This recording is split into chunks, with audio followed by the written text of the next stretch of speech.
मुख्यमंत्री नायब सिंह सैनी पर दिए दिग्विजय चौटाला के बयान पर भाजपा का पलटवार। रविंद्र सांगवान ने साधा चौटाला परिवार पर निशाना।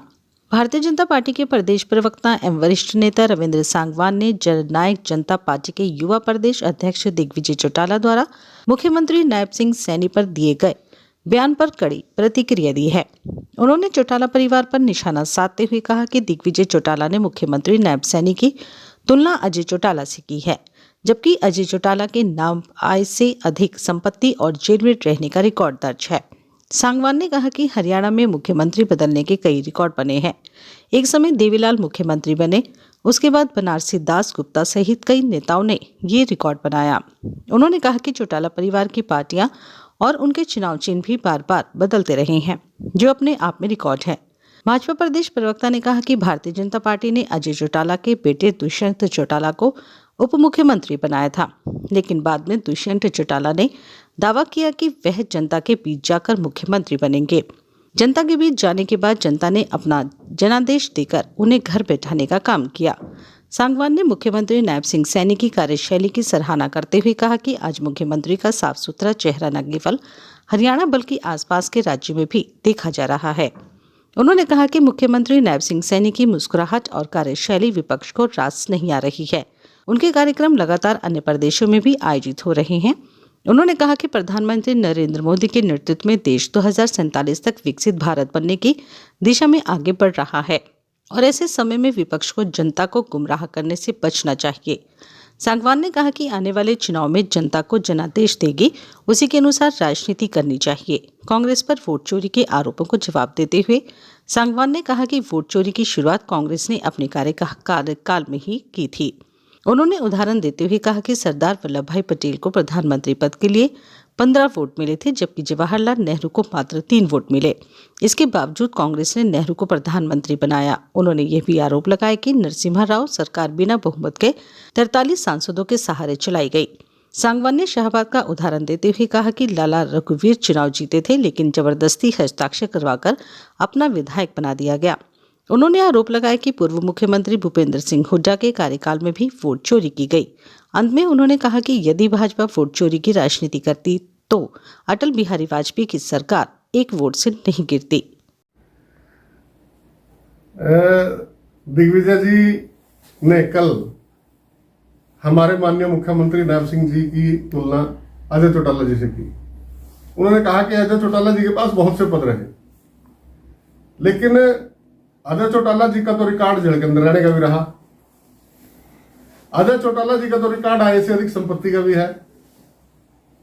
और रही बात पदों की, जब एक टर्म में चौधरी देवीलाल जी मुख्यमंत्री बने तो उनके मुख्यमंत्री बनने के बाद देवीलाल जी के बाद ओम प्रकाश चौटाला के बाद बनारसी दास गुप्ता, हुकम सिंह, तो उन्होंने तो ये भी रिकॉर्ड बनाया। कम समय के अंदर हरियाणा प्रदेश के अंदर मुख्यमंत्री बदलने का भी रिकॉर्ड बनाया। और उनकी पार्टियों का इतिहास देखो, उनके जो घर की पार्टियां हैं और उनके चुनाव चिन्ह, उनके जो चुनाव चिन्हों का भी रिकॉर्ड रहा है, पार्टियों का भी रिकॉर्ड रहा है। और अब भी उनको चुनाव चिन्ह क्या मिलेगा और भविष्य के अंदर कितने चुनाव चिन्ह मिलेंगे, ये भी उनका रिकॉर्ड रहा है। माननीय नरेंद्र मोदी जी की सरकार के अंदर उनको सौभाग्य प्राप्त हुआ था। भारतीय जनता पार्टी ने अजय चौटाला जी के बेटे को मुख्यमंत्री बनाया था, लेकिन लास्ट में जाकर के वो बोले कि वो तो हरियाणा की जनता के बीच में जाएंगे और हरियाणा की जनता उनको मुख्यमंत्री बनाएगी। अब वो हरियाणा की जनता के बीच में गए, चुनाव के अंदर चले गए, लेकिन जनता ने उनको जो आदेश दिया, जो जनता का जनादेश था, वो उनको घर बैठने के लिए दिया गया कि आप अपने घर जाओ और घर जाकर के जब दोबारा चुनाव होगा तब आना। तो अब वो जाएं, जनता की सेवा करें। चुनाव जो है, अगला चुनाव आएगा, उस चुनाव के अंदर जो उनको मिलेगा वो लेकर के वो जनता के बीच में आए। रही बात नायब सिंह सैनी जी की, नायब सिंह सैनी जी की जो मुस्कान है, आज उनका जो हंसता हुआ चेहरा है, उनका जो मुस्कुराता हुआ चेहरा आज दूसरे प्रदेश में देखते हैं। आज माननीय नरेंद्र मोदी जी कुरुक्षेत्र के अंदर आए। आज कुरुक्षेत्र के कार्यक्रमों के अंदर माननीय नरेंद्र मोदी जी ने नायब सिंह सैनी जी की पीठ थपथपाई। और आज पंजाब, आज उत्तर प्रदेश, आज दिल्ली, हिमाचल, राजस्थान, जो नजदीक के जो सारे प्रदेश हैं, उनके अंदर माननीय मुख्यमंत्री जी के बहुत से कार्यक्रम होते हैं। ये जो मुस्कुराहट है आज उनको पच नहीं रही है। उनको रात को अंदर सपने के अंदर सरकार में वो थे, और जब सरकार के अंदर उनके आगे एस्कॉर्ट पायलट गाड़ियां घूमती थी, रात को वो सपने के अंदर दिखाई देती हैं, और सवेरे जो है वो अनाप शनाप जो बातें करने लग जाते हैं।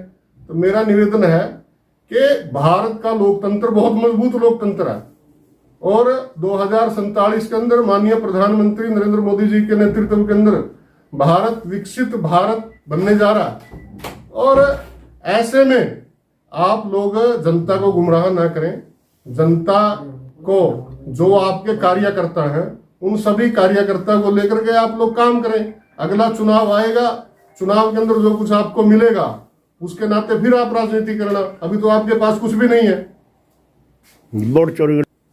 वोट चोरी प्रदीप जी, हम शाहबाद के अंदर खड़े हैं और वोट चोरी की बात, कांग्रेस वोट चोरी की बात कर रही है। कांग्रेस वोट चोरी की बात कर रही है।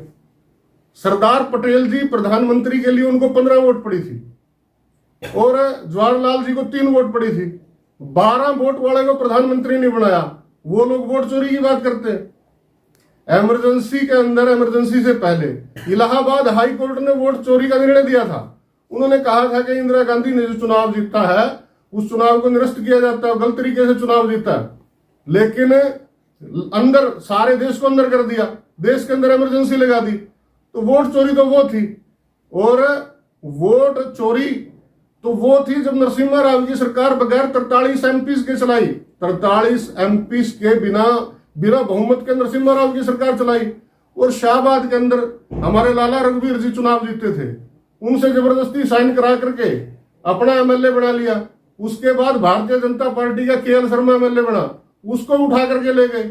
वोट चोरी करने का काम तो हुड्डा जी ने किया। वोट चोरी करने का काम भूपेंद्र हुड्डा ने दूसरे जो गुट थे, जो कांग्रेस के दूसरे कैंडिडेट थे, उनको हरा करके किया।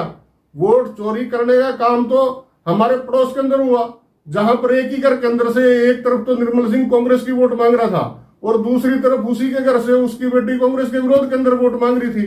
तो वोट चोरी करने का काम यदि हम करते तो अटल बिहारी वाजपेयी जी की सरकार 1 वोट से ना जाती। 1 वोट से उस समय अटल जी की सरकार गई। यदि हम वोट चोरी करते तो उस समय हमारी सरकार ना जाती।